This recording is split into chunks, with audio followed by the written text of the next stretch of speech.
Hi hello friends, இன்றைக்கி நம்ம வந்து மொட்டை மாடி தான் சுற்றி பார்க்கலாம் வாங்க. இந்த மொட்டை மாடிக்கு வந்து ஸ்டெப்ஸ் எடுத்ததுக்கப்புறம் வந்து நான் வந்து செடிகள் வந்து ஒரு சில செடிகள்லாம் இடம் மாற்றி வச்சுருக்கோம். அதெல்லாம் என்னென்னு பார்க்கலாம் வாங்க. இப்போ வந்து மல்லிச்செடி இருந்தது பார்த்திங்கன்னா, அந்த சைடு மல்லிச்செடி வச்சுருந்தேன். முன்னாடியே 2 மல்லிச்செடி வச்சுருந்தேன்ல, அதெல்லாம் எடுத்து பின் சைடு வச்சாச்சு. நித்திய மல்லி வந்து இது வந்து காய் செடி. இதுலேருந்து நான் ஒரு கட்டிங் செட் வச்சுட்டு அந்த சைடு இருக்கு பாருங்கள், அதுவும் நல்லா வளர்ந்துருச்சு. இப்போ வந்து மொட்டை மாடியில் ஏற்றி விடலான்னு சொல்லிட்டு அங்கே வச்சுருக்கேன் பாருங்கள், ட்ரம்மில் தான் இருக்குது. இங்கேயும் கொடி ஏற்றி அது கயிறு வச்சு கட்டியாச்சு மேலே. அப்புறம் இந்த பக்கமும் அதேமாதிரி கயிறு வச்சு கட்டியிருக்கோம். இந்த அடுக்குமல்லி இருக்குது பார்த்திங்களா, அதுவும் இந்த இடத்துல கொண்டாந்து வச்சிட்டோம். நிறைய பூ வச்சுருக்கு பாருங்கள். அன்றைக்கி நாங்கள் வெளியே போயிட்டதுனால பூ பறிக்க முடியாமல் எல்லாமே வேஸ்ட் ஆகிடுச்சு. கூட்டு ஃப்ரெண்ட்ஸ் இங்கே பாருங்கள், மொட்டை மாடிக்கு வந்துட்டு பாருங்கள். பாருங்கள், இங்கேருந்து பார்த்தா நம்ம தோட்டம் எவ்வளோ குட்டியாக இருக்கும்.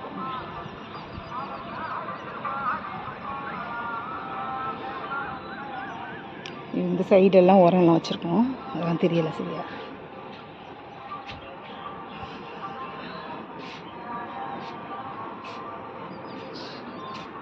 அப்போ தோட்டம் பாருங்கள், ரொம்ப அழகாக இருக்கும் தோட்டம் பார்க்குறதுக்கு. பாருங்கள், பம்பு செட்லாம் இருக்குது அந்த பின்னாடி.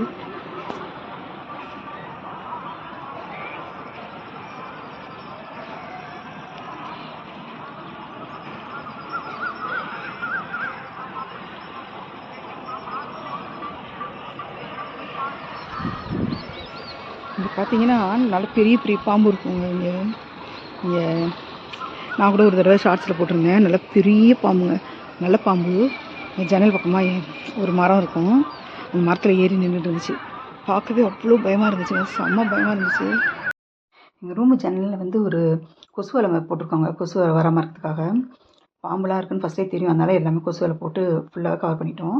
அது வழியாகவே அந்த பக்கம் வந்துச்சுங்க. உள்ளே ஒரு இதுக்கு முன்னாடி வந்து ஒரு பாம்பு வந்தது, அது வந்து சாரப்பாம்பு, நல்ல மஞ்சள் கலரில் இருந்தது. அது உள்ளே வர்றான். உங்களுக்குலாம் தெரிஞ்சால் நீங்கள் ஏதாவது ஐடியா சொல்லுங்கள். பாம்பு வந்து என்ன கொசு வலையை பார்த்துட்டு அதுவே எப்படி தேடி பார்த்துட்டு இடம் இல்லைனா அதுவே போயிடுச்சு.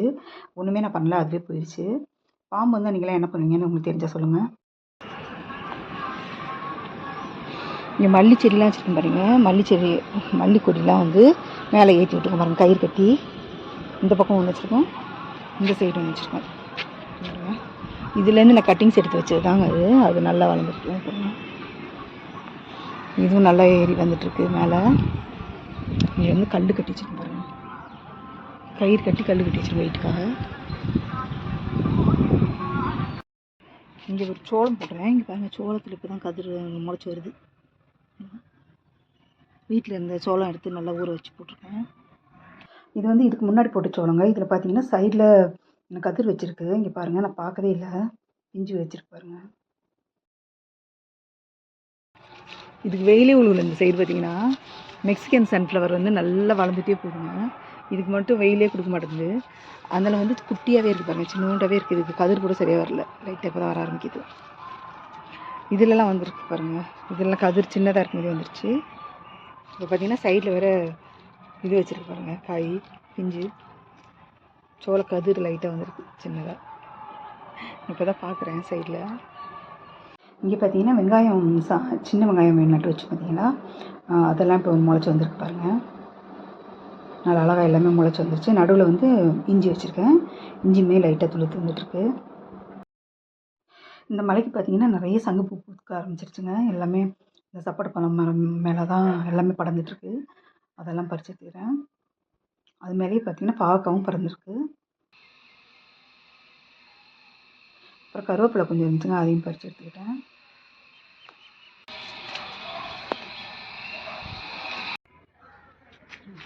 பாவக்காய் நிறைய பிஞ்சு போட்டுருக்கு. பிஞ்சு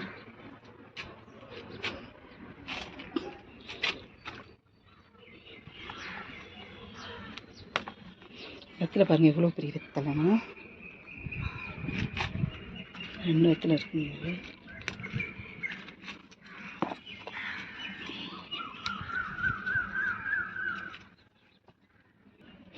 பாருங்கள், பாதி வெத்தலை காணும், இதை கடிச்சு சாப்பிட்டுருச்சு.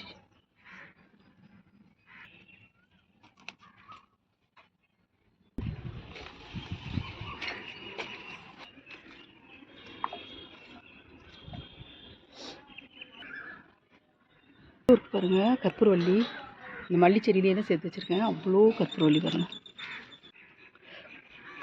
இந்த இலையெல்லாம் எடுத்துகிட்டு இந்த தண்டை சொருவி வச்சோம்னாவே சூப்பராக வந்துடுங்க.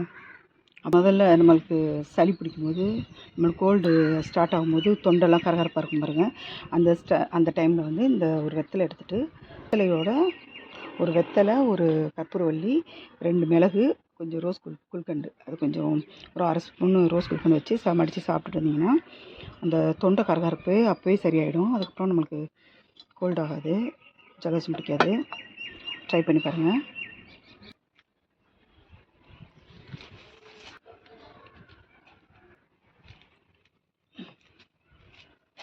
இப்போ இந்த ரோஸையும் கட் பண்ணிடலாம். கட் பண்ணால் தான் மறுபடியும் வரும்.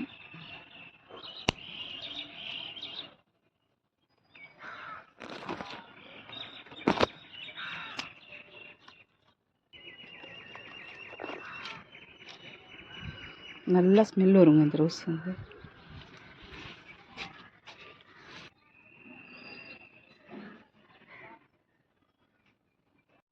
எனக்கு வந்து பார்த்திங்கன்னா பல் சைடில் வந்து ஒரு குப்பளம் வந்திருக்குங்க. அது ஒரே வலியாக இருக்குது. அதுக்காக நான் கீழே நெல்லி பறித்து எடுத்துகிட்டு போகிறேன். அது வந்து வாயில் வந்து அந்த எந்த சைடு வலிக்குதோ அந்த சைடு நம்ம மென்னுட்டு அந்த சாரை வச்சுருந்து துப்பும் போது அந்த வலி நல்லாவே குறையுதுங்க. குப்பளமும் ஒரு நாள் 2 நாளில் சரியாயிடுது.